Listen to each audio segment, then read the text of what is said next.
बिहार और मिथिलांचल की हर खबर देखने के लिए यूट्यूब चैनल सर्च करें, सब्सक्राइब करें और बेल आइकन दबाएं।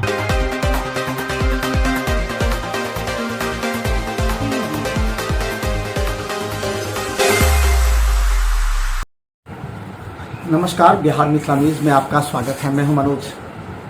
कोरोना काल में अगर सबसे ज़्यादा किसी को नुकसान हुआ है तो वो शिक्षा व्यवस्था और शिक्षा जगत, छात्र छात्र और अभिभावक भी काफ़ी परेशान हैं।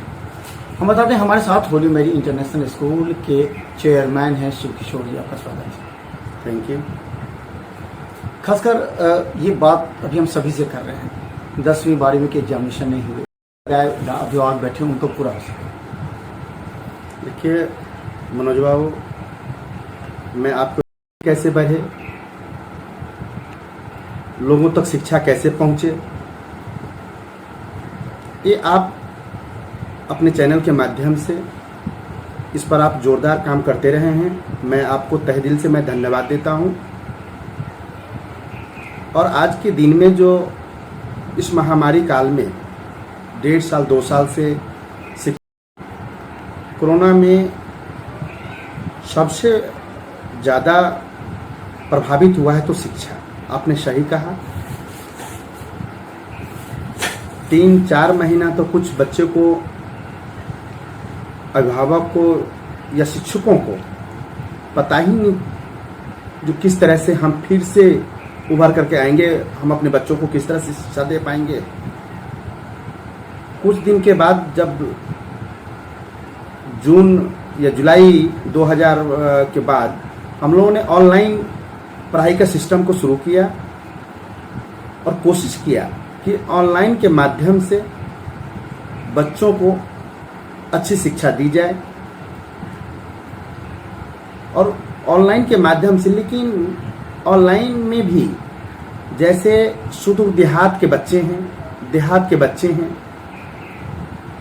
उनको कभी नेटवर्क का प्रॉब्लम, एक पेरेंट्स के 3-3 बच्चे होते हैं, 2-2 बच्चे होते हैं, सेम टाइम में दोनों को जब क्लास होता है तो एक मोबाइल से दिक्कत होती है। फिर वहाँ पर मोबाइल के भी जो अफोर्ड नहीं कर पाते हैं, उनके लिए ये बहुत बड़ी समस्या कि एंड्रॉयड मोबाइल देना। तो कई सारी परेशानियाँ हुई है। उस परेशानियों को देखते हुए स्कूल के शिक्षक, स्कूल के व्यवस्थापक ने अपने तरफ से प्रयास किया है कि हम बच्चों को अच्छा शिक्षा, स्कूल से टीचर और बच्चों को जो कनेक्टिविटी है वो जुड़ा रहे। अच्छा, अब ऑफलाइन प्रारंभ हो रही है, सरकार का निर्देश भी जारी हो गया। इस परिस्थिति में क्या लगता है कि उभरेगी संस्था और शिक्षा व्यवस्था, उभरेगी तो कैसे उभरेगी? देखिए मनोज बाबू, अभी सब चीज ठीक रहा। जिस तरह से पीछे पहला वार कोरोना का हुआ, दूसरा भी वार हुआ, तीसरी बार अगर कोरोना का सब ठीक रहेगा तो फिर से हम स्कूल वालों ने, हमारे शिक्षकों ने, जो भी विद्वानों, जो भी स्कूल से जो प्रोफेसर हैं, कॉलेज के हैं, सब हैं, लोग मेहनत करेंगे। और मेरे ख्याल से जो बच्चे हैं, जितनी क्षति हो गई, जो बच्चे 12th कर गए उनको तो दिक्कत हुई है, लेकिन जो नीचे तबके के बच्चे हैं, 7 में है, 8 में है, 5 में है, वो कुछ समय में रिकवर कर लेंगे। उस पर मेहनत किया जा सकता है। अच्छा, गाइडलाइन को देखते हुए किस तरह का पालन होगा? आपका स्कूल तो ऑलरेडी बड़ा है, किस तरह निर्देश दिए हैं ताकि स्टूडेंट मास्क, जो दूरी, जो आपके क्लास में स्ट्रेंथ है बच्चों को, उसको किस तरह करिएगा? क्योंकि एक भी बच्चा अगर बाहर मैसेज देता है कि मास्क नहीं लगाता है तो ये थोड़ा सा निगेटिविटी रहेगी। जी, देख, कोरोना के जो गाइडलाइन है, जैसे सोशल डिस्टेंस, मास्क लगाना, हैंड सैनिटाइजर, तो बच्चे लोग हैंड सैनिटाइजर भी लाते हैं। क्लास में ऑड इवन के सिस्टम पर बच्चे आते हैं। गेट पर थर्मामीटर का भी हम लोगों ने प्रावधान रखा है। और बच्चों को अवेयरनेस कोरोना के प्रति निश्चित तौर पर डेली बच्चों को अवेयरनेस का कुछ बताया जाता है कि हम लोग कोरोना से कैसे निजात पा सकते हैं। तो बच्चों को हम लोग कोशिश करते हैं कि जागरूक करके जो कोरोना का गाइडलाइन है उसको पालन करें, और बच्चे भी पालन करते हैं।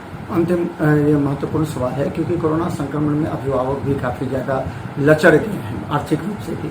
तो आप स्कूल मैनेजमेंट में भी पिछली बार कहा था कि कुछ हमने मदद की है, तो अभी क्या किस तरह की मदद उनको मिल सकती है, क्या अपेक्षा करें अभिभावक आपसे? देखिए, जहाँ तक कि आर्थिक सहायता की बात है, तो स्कूल जो चलता है आप जानते ही हैं कि बहुत सारे कर्मचारी होते हैं, शिक्षक होते हैं, और भी एक्स्ट्रा कुछ जैसे नेट का खर्चा है, और भी पढ़ाई में जो भी इक्विपमेंट है उसमें खर्चे आते हैं। तो हम लोग कोशिश किए हैं कि गार्जियन पर ज़्यादा लोड ना आए, इसलिए पीछे के दशक में यानी पीछे के इसमें कोरोना काल में हम लोगों ने पार्ट पेमेंट लिया है। जैसे गार्जियन को सुविधा हुआ है उस तरह से वो पार्ट पेमेंट हम लोग को दिए हैं, और अगर इस तरह के आगे भी कहीं से अगर इस तरह के होगा तो फिर हम लोग विचार करेंगे। हम लोग गार्जियन के साथ खड़े हैं, मदद करेंगे। और अब स्वतंत्रता दिवस आ रही है, एक नया उमंग के साथ, क्योंकि उसके बाद स्कूल अब अपनी सामान्य स्थिति में आ जाएगी, तो क्या संदेश देना चाहते हैं जनता को? मैं स्वतंत्रता दिवस के अवसर पर आपके टीवी चैनल के माध्यम से मैं आपको, आपके पूरे टीम को, मिथिला के सभी प्रबुद्ध लोग, यहाँ के सभी शिक्षक, सभी स्कूली बच्चों, सभी पदाधिकारियों, सभी को मैं सबसे पहले तो ढेर सारी शुभकामना देता हूँ। और उन जवान को, जो जवान हमारे रक्षा में आज बॉर्डर पर अपने बाल बच्चे के बिना परवाह किए हुए हम लोग के रक्षा के लिए वो डटे हुए हैं, खड़े रहते हैं, न ठंडा न गर्मी बरसात सभी में वो डटे रहते हैं। मैं उन्हें भी, उनके पूरे परिवार को ढेर सारी शुभकामना देता हूँ, और मैं प्रभु से प्रार्थना करता हूँ कि सब स्वस्थ रहे, सब चीज हम लोग खूब उल्लास के साथ, हरोल्लास के साथ स्वतंत्रता दिवस मनाएं। लेकिन कोविड का जो स्थिति है उसको, स्थिति को ध्यान में रखते हुए हम लोग मनाएं, और आने वाली जो तीसरी लहर है उसको रोकें। अगर तीसरी लहर रुक जाती है तो हम लोग को शिक्षा की व्यवस्था हो, आर्थिक व्यवस्था हो, जिससे हम लोग तंग आ गए हैं, इस पर हम लोग निजात पा पाएंगे। धन्यवाद। तो धन्यवाद। लगातार बिहार में साम न्यूज़ आपको दिखाएगी अपडेट। आगे देखिए दरभंगा की शिक्षा जगत पर एक बड़ी खबर। धन्यवाद।